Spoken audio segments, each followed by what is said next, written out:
Good morning my dear, doctor Sinha है। और अभी मैं अक्टूबर नवंबर दिसंबर के लिए वृष राशि की रीडिंग करने जा रही हूँ। तो वो रिलेटेड होगा सबसे पहले 3 महीनों में उनकी एनर्जी कैसे चलेगी, है ना, उनकी पर्सनालिटी कैसे बिहेव करेगी। तो ये मिला जुला दिख रहा है। सबसे पहले तो वो बहुत बड़ी परेशानी, मेंटल बॉदर वो लेकर के उनके लाइफ में चल रही होगी, जो उससे वो बाहर निकलेंगे, है ना। जैसे एकदम गिव अप कर देने वाली स्थिति होगी।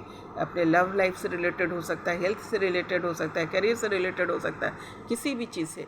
लेकिन वो बहुत फ्रस्ट्रेटेड हो गया है। वृष राशि वाले बहुत फ्रस्ट्रेटेड हो गए थे, जो उस फ्रस्ट्रेशन से बाहर निकल जाएंगे।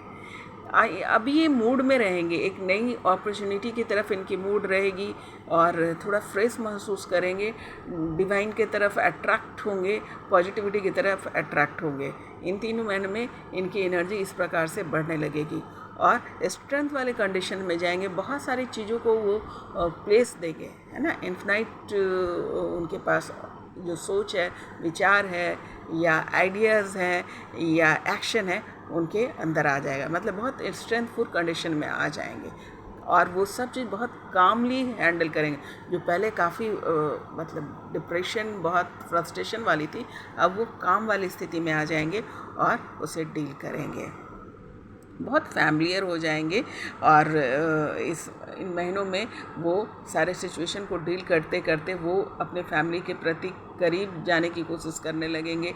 अपने पुराने रिलेशन, पास्ट वाले जो रिलेशन जो है, वो कोई भी हो सकता है, या फिर बड़े बुजुर्ग हैं, उनसे भी जो है इनका कनेक्शंस बनेगा, उनके करीब जाएंगे, है ना।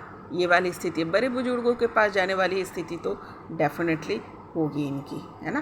क्योंकि इनके लाइफ में वो इम्पोर्टेंस उनका नज़र आएगा, उनकी जो विचार है, या उनके आइडियाज़ है, या उनकी सलाह, ये उनके लिए काम करेगा और वो उनका, आप लोग उनका वैल्यू भी करेंगे। तो ये इस एनर्जी में आप लोग रहेंगे एक्चुअली 3 महीने। अब स्पेशलाइजेशंस देख लेते हैं कि किस किस चीज़ पर स्पेशल क्या प्रभाव रहेगा। तो हेल्थ पे आते हैं। हेल्थ इशू की स्थिति ये रहेगी कि इन 3 महीनों में जो आप जितना अपना एफर्ट लगाएंगे अपने हेल्थ के प्रति, उतना ही पाएंगे। कहने का मतलब, अगर लापरवाही बरतोगे तो स्थिति गड़बड़ होगी हेल्थ की, और अगर ध्यान रखोगे तो आपकी स्थिति ठीक रहेगी। और यहाँ पर बहुत ज़्यादा चांस है आपको बहुत ज़्यादा हेल्थ का ख्याल रखना है, क्योंकि आपकी सिचुएशन जो है काफ़ी मेंटल एग्जॉस्टेड वाली कंडीशंस रही है, आप रहेगी बिफोर दैट। तो उसको आप डील करते हुए आ रहे हैं, तो हेल्थ इशू हो सकता है, तो बहुत ध्यान रखेंगे आप इस बात का। और हेल्थ के लिए आपको बहुत कंसर्न करने के लिए कहा जा रहा है।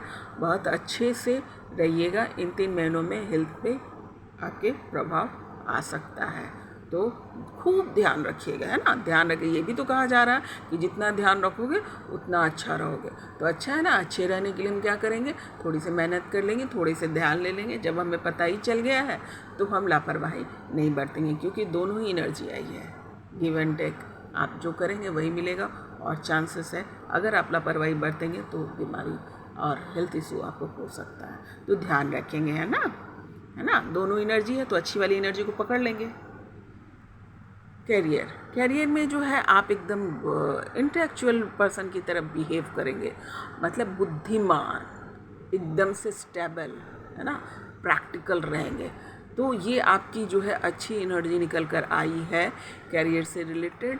आप जो है बहुत कंसर्न रहेंगे, बहुत ही प्रैक्टिकली अपने कैरियर के प्रति आगे बढ़ रहे हैं। पर यहाँ पर एक एनर्जी निकल कर आई है कि you have to concern with your mentor की कंसल्ट में रहिएगा, जो आपको सही गाइडलाइन दे। मतलब जिस भी कैरियर को आप चुनने जा रहे हैं उससे रिलेटेड उस व्यक्ति का ज्ञान हो, इट विल हेल्प यू, है ना। आपको देखिए, आपकी पहले भी एनर्जी आई है कि आपके बीच में जो कोई भी आपका बुजुर्ग या आपका सीनियर या फिर जो भी है, वो आपकी हेल्प करने के लिए आएगा, उसकी मदद आप लीजिएगा, उसके बाद उसके आपकी लाइफ में हैप्पीनेस आएगा। तो यहाँ भी कैरियर के लिए आपको यहाँ पर बताया जा रहा है, एनर्जी निकल करके आई है, you have to consult with your mentor. अब वो मेंटर आपके कोई भी हो सकते हैं, आपके पेरेंट्स हो सकते हैं, आपके टीचर हो सकते हैं, एनीवन, जिसको भी आप एडमायर करते हैं, जो उस फील्ड को पहले से ही बिलोंग करता है, वो आपको सपोर्ट करेगा और आप उससे आपको सफलता मिलेगी। मैरिज लाइफ जो है वृष राशि वालों का जो अपने आप में रहना, ऐसी एनर्जी रहेगी जैसे अपने आप में रहना। अब ये नहीं कहा जा रहा है कि दो एनर्जी के साथ आप मूव करेंगे। अब इसका अर्थ ये नहीं कि सिर्फ दो पर्सन के साथ या अलग दो लड़कियों या अलग दो लड़कों, वो वाली कंडीशन सिर्फ नहीं होगी। हो सकता है आपका काम और घर दोनों जो है आपके लिए जो है ना एकदम हार्ड इन्वॉल्वमेंट है। मतलब कम्प्लीटली आप मैरिज पर ध्यान नहीं देंगे, वो आपका जो है ध्यान भटका रहेगा।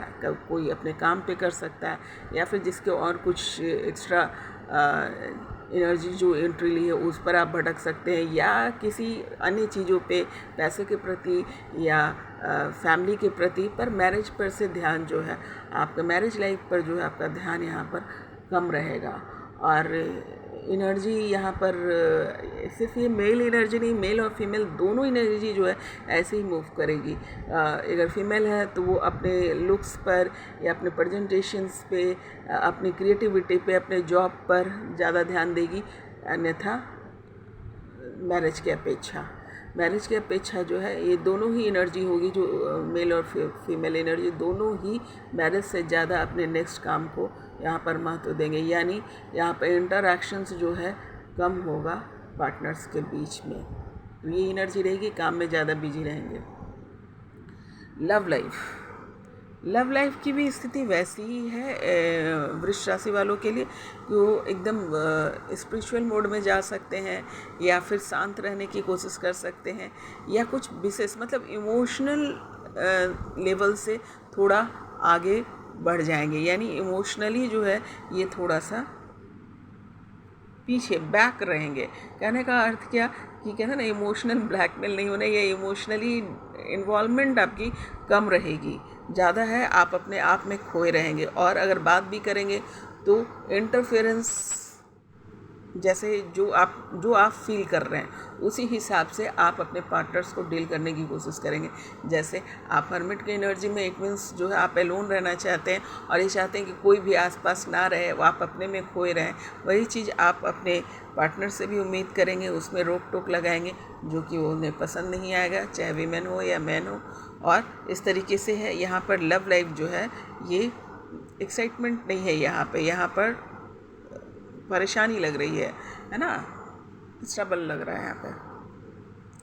और इमोशन को तो बिल्कुल ताक पे ही रख दिया है आप लोगों ने। इस महीने में आप लोग की जो एनर्जी रहेगी इमोशन से लेना देना नहीं रहेगा। अभी ना सिर्फ और सिर्फ जो है आप लोग अपने बारे में सोचेंगे, सेल्फ सेंटर रहेंगे, और बस लव की जो एक्साइटमेंट है, लव के जो पैसन है, उन सब से इस मंथ में, इस महीनों में आपकी एनर्जी उससे मैच नहीं करेगी। तो और आपकी नेक्स्ट है कि आपके लाइफ में कौन सी एनर्जी जो है काम कर रही होगी, वो कौन सी एनर्जी आपके आसपास मूव कर रही होगी, वो है हनुमान जी की एनर्जी। और हम जानते हैं हनुमान जी की एनर्जी क्या होती है। हनुमान जी की एनर्जी होती है पावरफुल, एक्टिव, एक्शन, है ना, और जो कुछ भी है सामने दिखेगा, है ना, कुछ भी छुपा छुपाया नहीं होता उनका। और बहुत ही पावरफुल है वो, समझदार हैं, विद्या, बल, बुद्धि सबसे वो भरे हुए हैं, और स्पिरिचुअल भी हैं। तो ये एनर्जी आपके आसपास घूम रही होगी। You have to understand, you have to catch that energy. अगर जो भी आपको विपरीत जैसा भी लग रहा है उसको भी आप पॉजिटिव में बदल सकते हैं। जैसे लव लाइफ में भी यहाँ दिख रहा है कि यह इमोशन यहाँ पर कम होगा, तो इसका मतलब आप स्पिरिचुअली जो है आप जो है आगे बढ़ सकते हैं, है ना, क्योंकि दोनों पार्टनर मिल करके जो है आप स्पिरिचुअली भी आगे बढ़ सकते हैं, जैसा कि हनुमान जी की एनर्जी होती है, महावीर स्वामी की एनर्जी होती है। और भी जो चीज़ें हैं उन सबको गौर से देखिएगा और हनुमान जी की एनर्जी से को समझिएगा, और उसको फील करके जो है उसको जो नेगेटिव जैसा दिख रहा है उसको आप पॉजिटिव में बदल सकते हैं। एक्शन क्या लेना है, देखिए एक्शन भी आप लोग की जो आपके पिछले एक्टिविटी चल रहे हैं उसी के अनुसार एक्शन लेने के लिए सलाह दिया जा रहा है यूनिवर्स की तरफ से। सबसे पहले है कि बी क्रिएटिव, बी पोलाइट, है ना। और आपको कहा जा रहा है कि ज़्यादा से ज़्यादा समय जो है अपने इमोशन के तरफ ले जाइए, क्योंकि आप इमोशनलेस हो रहे हैं बिकॉज ऑफ एनी रीज़न, है ना। तो आप जो है मेडिटेट कीजिए। मेडिटेशंस के लिए भी आपको कहा जा रहा है कि मेडिटेशंस भी किया कीजिए, क्योंकि कुछ कहीं कहीं पे वो एनर्जी दिख रही है, मूव कर रही है। मेडिटेशंस वाली भी एनर्जी मूव करी, क्योंकि आपकी इच्छा होगी तो करो, है ना, करो। उससे क्या होगा कि आपको कुछ ना कुछ इंट्यूशंस जो गॉड के आएंगे आप पिक कर पाएंगे, आपको सोल पर्पस पता चलेगा। और द टावर की एनर्जी, आमतौर पे टावर की एनर्जी जो है बहुत नेगेटिव एनर्जी मानी जाती है, लेकिन यहाँ देखिए आपको सलाह ही दिया जा रहा है कि आप द टावर की तरफ बिहेव करें। यानी पिछला जितना भी कचरा है या फिर जो चीज़ भाव को आप लेकर चल रहे हैं कि आपको लगता है कि आपके अनुसार लग रहा है कि वो सब चीज़ अच्छा है, या जो भी लाइफ में चल रहा था उसको तोड़ दो, एक एक करके तोड़ के, जैसे देखो कैसे एकदम बिखेर दो। जितना आपका नेगेटिव विचार है जो आपको वहाँ से चल रहा था, इम्प्रूवमेंट भी उसी प्रकार की रीडिंग भी आप लोग की आई है, लेकिन उस सब बैरियर को तोड़ करके फेंक दो, है ना। देखो कैसे सब चीज़ गिर रहा है, टूट रहा है, बिखर रहा है। वैसे ही अपने पूरे विचार को, जो अपने जो पिछला सिचुएशन है, जो आप अपने सिर्फ काम में इंगेज है, अपना ध्यान अपने परिवार पे नहीं दे रहे हैं, तो उस इंटेंशन को तोड़कर फेंक दो। अगर आपको लग रहा है कि आप अपने बुजुर्गों की इज्जत नहीं करते, तो उस इंटेंशन को तोड़ के फेंक दो। आपको लगता है कि बुजुर्ग के पास जो है वो सेंसिबिलिटी नहीं है, तो उस जो कुंठित विचार है आपके, उसको फेंक दो, क्योंकि आपके काम उनके विचार आने वाले हैं, है ना। आपके किस्मत में लिखा हुआ है कि आपके बुजुर्गों और आपके जो मेंटर हैं उसके जो सलाह होंगे आपको लाइफ में काम देंगे, आपकी ज़िंदगी बना देंगे। तो ये कहा जा रहा है कि आपको एक्शन में क्या करना है कि सब चीज़ पिछला तोड़ दो, छोड़ दो, फोड़ दो और आगे बढ़ो। आप तरक्की करेंगे। कहते हैं इन द नियर फ्यूचर, ये डिवाइन मैसेज है आप लोग के लिए। In the near future reconsider, देखिए उसी से रिलेटेड आपका आया है। जो एक्शन आपको बोलने के लिए, जो एक्शन करने के लिए कहा जा रहा था, उसी से रिलेटेड कंफर्मेशन डिवाइन ने भेजा है। In the near future reconsider, फिर से कंसिडर करो अपनी लाइफ जो तुम्हारी चल रही है, जो बीत रही थी, उसको फिर से रिकंसिडर करो, फिर से ध्यान दो, फिर से उसमें अटेंशन दो। तो कब करोगे? जब टावर की तरह टूट के सब चीज़ निकाल के फेंको, और इन द न्यू फ्यूचर फिर से रिकंसिडर करो अपने जीवन को, अपने लाइफ को, अपने थॉट्स को, अपने बिहेवियर को फिर से गौर से देखो और फिर आगे बढ़ो।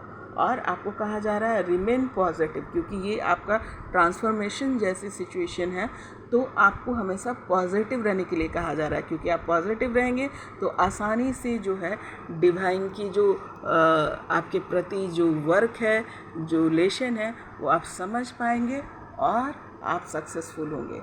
तो जो भी ट्रांसफॉर्मेशन होने वाला है, या आप दरअसल ये आपने खुद करना है, तो उसके लिए आपको पॉजिटिव रहना बहुत ज़रूरी है, एक्सेप्टेंस में रहना बहुत ज़रूरी है, ईश्वर पे बिलीव करना बहुत ज़रूरी है, खुद पर बिलीव करना बहुत ज़रूरी है कि जो आप कर रहे हैं वो सही है। अब तो आपको मैसेज भी मिल गया है, क्लियरिफिकेशंस मिल गया है, तो you must go with your divine message, divine blessing. एक ब्लेसिंग की तरह भी है, सजेशन भी है, you must go with it. The keyword for you, be positive. जो भी आप काम करेंगे उसके लिए आपके अंदर सकारात्मक ऊर्जा भरी हुई होनी चाहिए।